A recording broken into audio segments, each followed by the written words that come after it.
دوسرا طریقہ، تیسرا طریقہ بڑا ایمان افروز ہے، اس طریقے کو دل کے اندر جگہ دینی ہے، اپنے پروردگار کا شکوہ نہ کیا کر، اپنے رب کا جتنا ہو شکر ادا کیا کر۔ نعمتیں کھاتے کھاتے ہم نے اتنی زندگیاں گزار دی ہیں، ہمارے دانت ٹوٹ گئے ہیں، لیکن ہم اب بھی اللہ کی ناشکری کرنے سے باز نہیں آتے۔ فرمایا تیسرا طریقہ، بعض اوقات بندہ اللہ سے دعا مانگتا ہے، اللہ مجھے یہ چیز عطا کر دے، اللہ مجھے وہ چیز عطا کر دے۔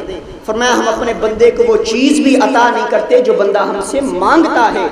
فرمایا وہ چیز بھی نہیں ملتی، بلکہ اس پر مصیبت آ جاتی ہے، اس پر پریشانی آ جاتی ہے۔ اب یہ کہتا ہے اللہ نے میری دعا کو نہیں سنا، اللہ نے میری پکار کو نہیں سنا، اللہ نے میری التجا کو نہیں سنا۔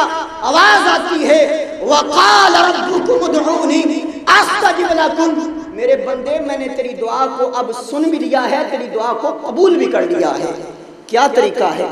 کل قیامت کا دن ہوگا، نیکیوں کے اتنے بڑے بڑے پہاڑ لگے ہوں گے، اللہ ذوالجلال فرمائیں گے اے میرے ملائکہ، اے فرشتوں، ان نیکیوں کے پہاڑوں کو اٹھاؤ اور میرے بندے کے نامہ اعمال کے اندر رکھ دو۔ یہ بندہ حیران ہو جائے گا، پریشان ہو جائے گا، اللہ نام میں اتنی نمازیں پڑھتا تھا، اللہ نام میں اتنے روزے رکھتا تھا، اللہ نام میں اتنے نیک کام کرتا تھا۔ فرمایا اللہ اتنے نیکی کے بڑے بڑے پہاڑ کہاں سے آ گئے؟ فرمایا میرے بندے دنیا میں رہتے ہوئے تو شکوہ کرتا تھا کہ اللہ میری دعا کو نہیں سنتا، اللہ میری پکار کو نہیں سنتا، اللہ میری التجا نہیں سنتا، اللہ میری آواز نہیں سنتا۔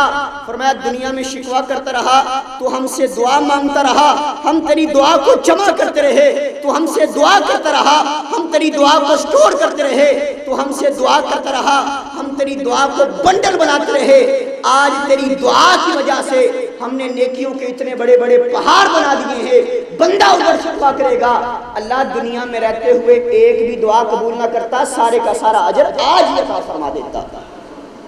آج کے بعد اللہ رب العالمین سے دعا کرنی ہے، پکار کرنی ہے، اور اللہ کو کہنا اللہ ہماری نیک عبادات، اللہ ٹوٹی پھوٹی عبادات اپنی بارگاہ کے اندر قبول فرما لے۔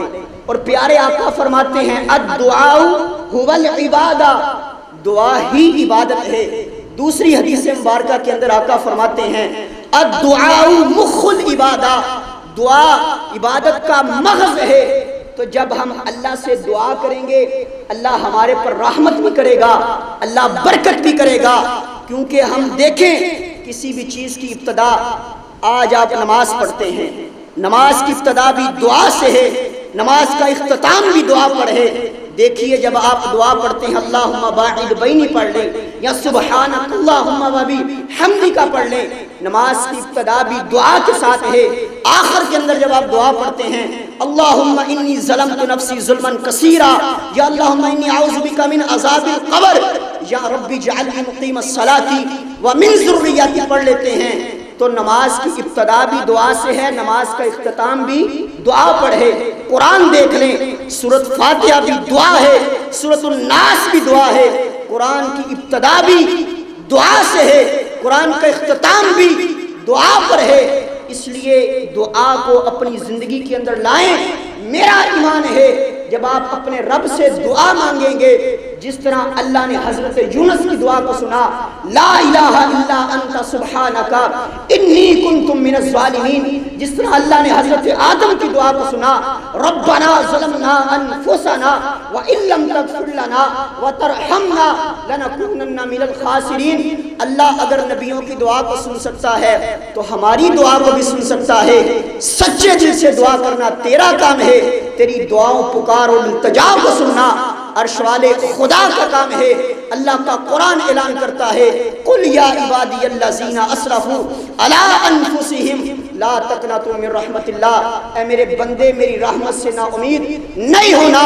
اگر ان میرے بھائیوں میں سے کوئی گناہ گار بیٹھا ہے آج اپنے اللہ کو منا لو، پتہ نہیں دوبارہ رمضان جیسا مہینہ نصیب ہو کہ نہ ہو، اللہ کو کہے اللہ میں بڑا گناہ گار ہوں، اللہ بڑا سیاہ کار ہوں، میرے مالک معاف کرنا تیرا کام ہے۔ دعاؤں کو قبول کرنا تیرا کام ہے۔ جب آپ سچے دل سے دعا مانگیں گے رب کہے گا جاؤ میرے بندے میں نے تیرے گناہوں کو معاف کر دیا ہے۔ اللہ رب العالمین ہمیں رمضان المبارک کے اندر جو نیکیاں کی ہیں اللہ رب العالمین اس کا اجر عطا فرمائے۔ اللہ رب العالمین ہمیں رمضان کی نیکیوں کو سنبھالنے کی توفیق عطا فرمائے، اور اس کے بعد اللہ ہمیں قرآن سے پیار کرنے کی توفیق عطا فرمائے۔ جو کچھ بیان کیا اللہ رب العالمین اس پر عمل کرنے کی توفیق عطا فرمائے۔ انشاءاللہ اللہ نے پھر کبھی موقع دیا انشاءاللہ آپ احباب کے سامنے حاضر ہوں گے۔ وآخر دعوانا الحمدللہ۔